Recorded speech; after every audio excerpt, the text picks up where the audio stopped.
Holy Ghost, amen. I'd like to welcome all of those who are joining us on Facebook later. I'll be posting this live. Today is the third Sunday after Trinity. It's different for some of you on your calendars, but today we had the gospel reading of the lost sheep and the lost coin, and we will continue from there. There was the Pharisees mumbling among themselves, "This feller," or feller in our part of the woods, as we call him, "this feller welcomes sinners and he eats with them." That's what the Pharisees and scribes said about Jesus. How does that strike any of us when we hear, "That man eats with sinners"? How does that relay in our ears? Are they words of complaint and disagreement, or are they words of hope and invitation? At one level, the words of the Pharisees and scribes are simply a statement of a fact. That's what Jesus did. Jesus really did. He ate with tax collectors and sinners. Not only does Luke tell us this, but so does Matthew and Mark in the other Gospels.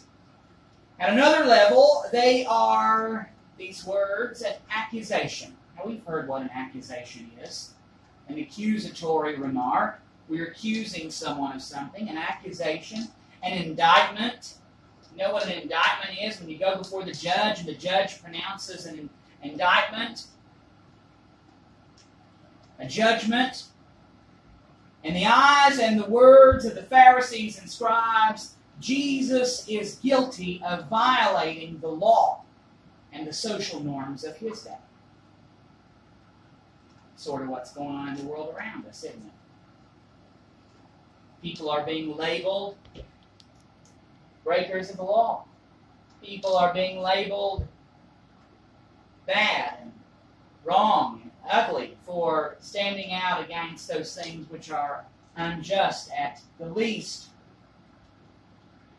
At the deepest level, however, the words of the Pharisees and the scribes, ironically enough, are a statement of the gospel. And you say, what do you mean a statement of the gospel?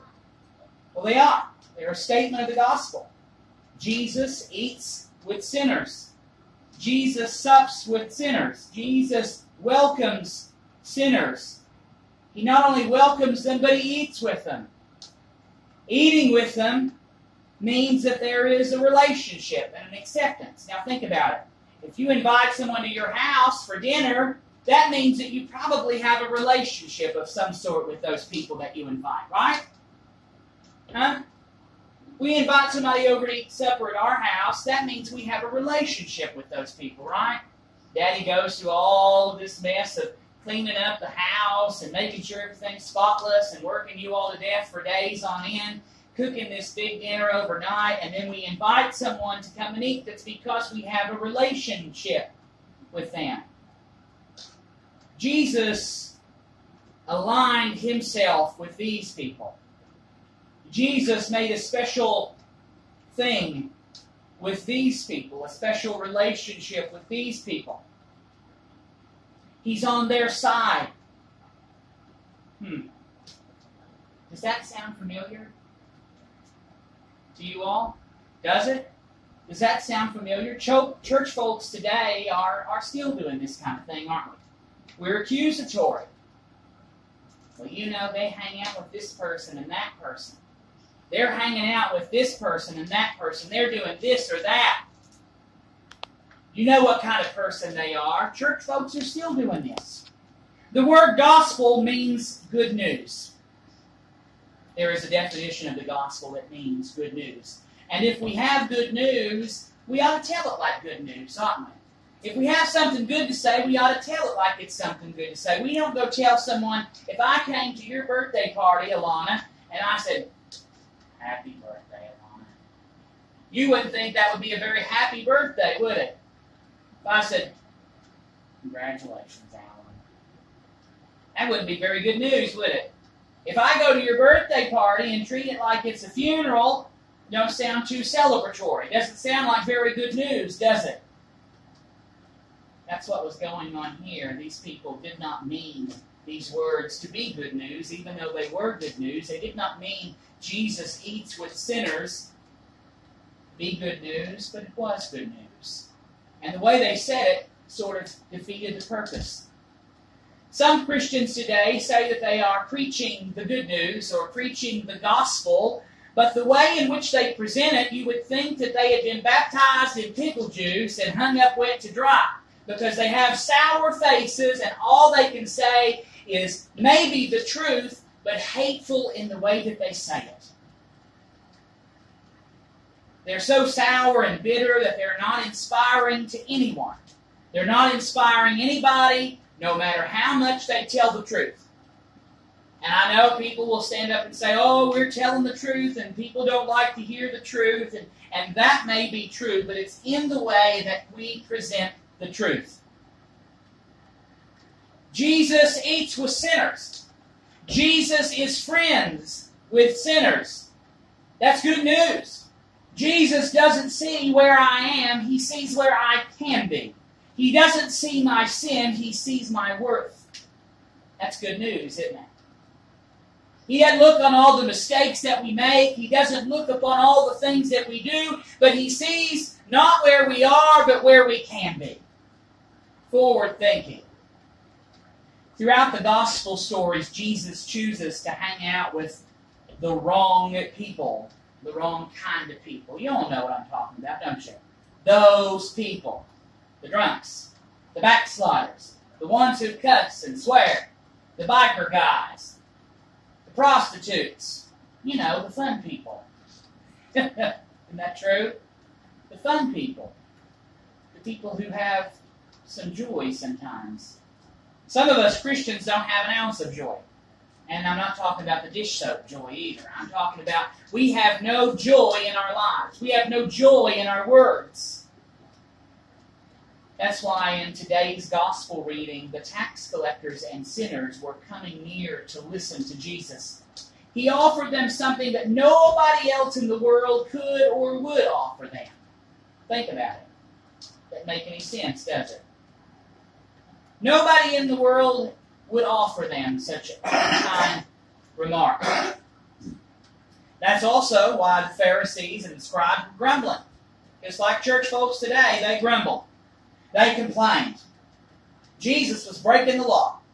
He was doing something that wasn't what they wanted Him to do. He was crossing the lines and making God just a little bit too easily available. Making God just a little bit too much approachable. I wonder if the fact that Jesus chooses to hang out with the wrong kind of people is why we might not hear the words of the Pharisees and scribes. Think about it. If somebody's preaching to you, or better yet, preaching at you, it kind of goes right over our heads, doesn't it? If someone's preaching at us, it goes right over our heads, and especially if they're preaching at us in a hateful way.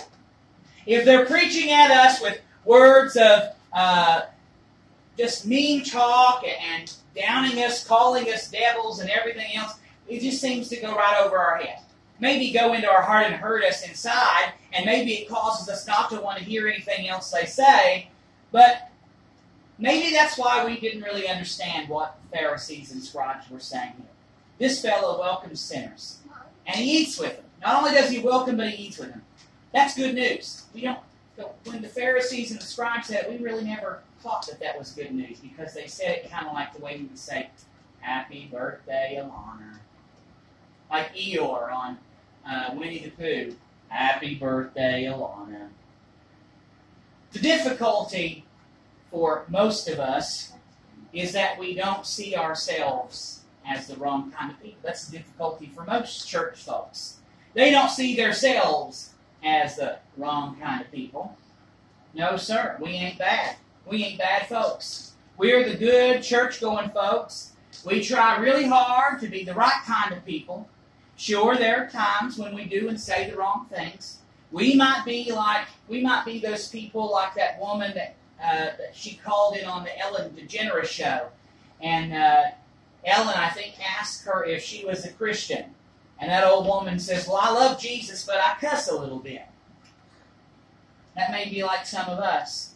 Sometimes we're guilty. Generally, however, we behave and do what's right. Or at least we think. At least we try to. We look, we speak, we act the part that we're expected to do. If I take you guys in Walmart, y'all act right, y'all act straight, you act good, you act like good kids. When we go home, it's like I turn the monkeys out in the zoo. They're all bouncing off the walls. We might love our spouse and our children. We love our families. We're honest in our business dealings. Now, some of us aren't, I'm sure. We don't cheat folks. We're kind and friendly to each other. At least to their face, we're kind and friendly to each other. We work hard. We provide for our families. We help our friends. We support our troops. We pledge our allegiance to the flag. We go to church and say our prayers. We care about the poor. We donate our time and our money and our food and clothes to those in need. And I'm not putting this down. I'm right there with everybody that's guilty of all of these things. And I'm not suggesting that we need to make ourselves into the wrong kind of people, whatever that might be. I'm suggesting that we need a different place to start. We need a different place to begin. Not only for ourselves, but also for each other. We need to stop labeling people as sinners or calling them sinner people, for all have sinned and fallen short of the glory of God. Amen? Amen. The starting point for Jesus is grace. That's something we don't hear preached in church very often anymore. I'm sure we might say grace, but it's sort of a cheap word that we throw around. But the starting point for Jesus is grace. Searching, not blaming. Finding, not punishing. Rejoicing, not condemning. The first question for Jesus is not one of sin, who's in and who's out, or who's doing right and who's doing wrong, or who gets an invitation to dinner. For Jesus, everybody's already in. Everybody's already invited. The first question and the main point is one of presence.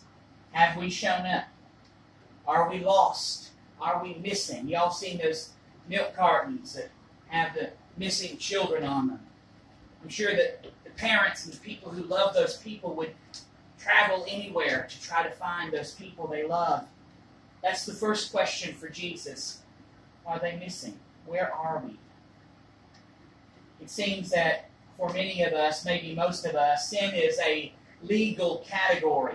We make it into a legal thing, legalistic category that's mainly about our physical behaviors, what we do, if we've broken the law, if we backslid a little bit this past Sunday, rather than pointing out our conditions and our relationships.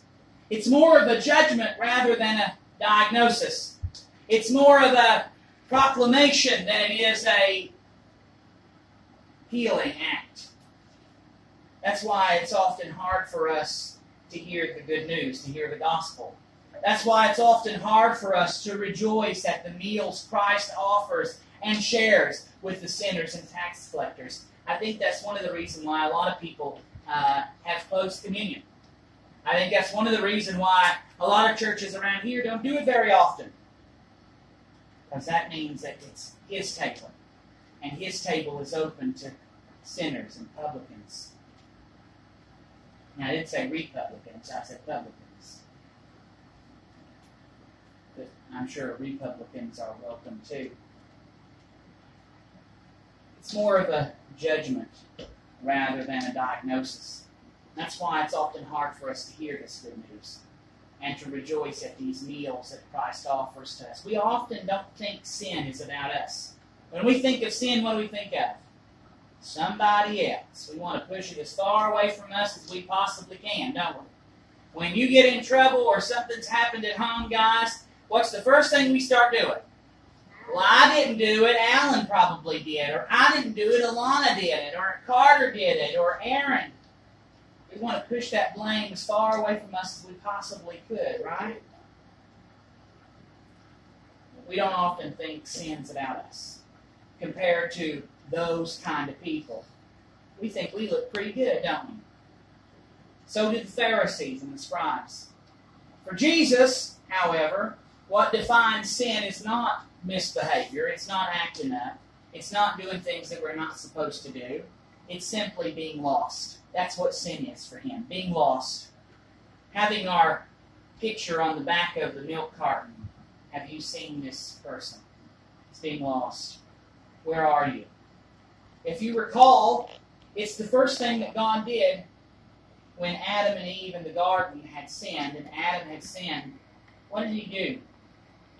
He called out to Adam and he said, Adam, where are you? You've hidden yourself from me, Adam. Lost. Are you okay? Are you hiding?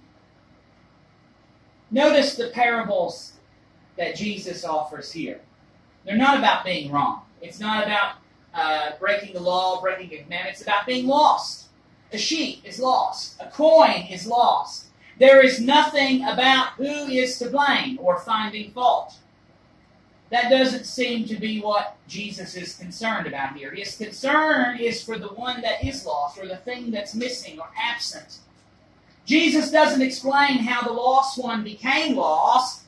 He doesn't go into great detail and say, oh, she was this clumsy and around the house and lost her money, or this shepherd dozed off and went to sleep and he let his sheep get away. He doesn't do that. He doesn't start with accusing people. He just starts with acknowledging that this person is lost. This thing is lost. The sheep is lost. He isn't like most Christians at prayer request time that stand up and say, oh, we need to pray for so-and-so, my neighbor, my neighbor's children, and all them that live around me in sin, selling dope. He doesn't blame or judge. That's not the issue here. The issue here is, for Jesus, it's finding and bringing back what is lost. Now, no doubt, we can be lost in the darkness of evil. We can and have throughout human history done some very terrible things to one another. Slavery, racism, annihilation of races. But here's the deal. We can also be really good. We can also do really good things. We can also be really good and really lost at the same time. Think about it just for a minute. We can be good, hard-working, successful in our career, and still feel lost, can't we? Without a true sense of direction or meaning, we get mixed up and we think, where do I belong? Where am I supposed to be? What am I supposed to be doing? We can be a good spouse, doing all the right things, giving all the right appearances, and still be lost in a loveless marriage.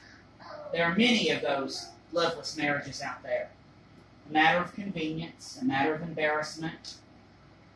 We can have a good reputation, and we can still be lost in the questions of who we are and what our purpose is.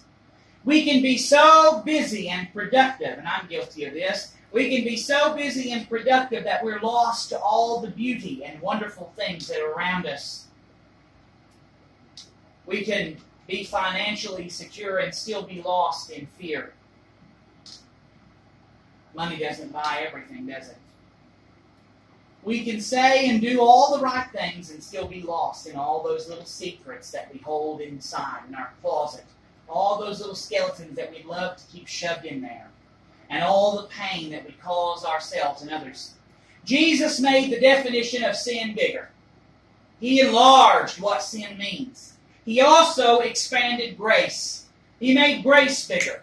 He made it so deep and so wide that anybody can have their fill of grace. The Pharisees and the scribes want to make it about those people. A type of sinner, a type of tax collector, a prostitute, a drunk, a druggie, a dirty dealer. That's what happens when sin is defined as only a legal category of failed or bad behavior. I grew up in that. I grew up thinking people were bad. They were sinful and we should avoid them. We should stay away from those people. Don't smoke. Don't wear shorts. Don't cut your hair.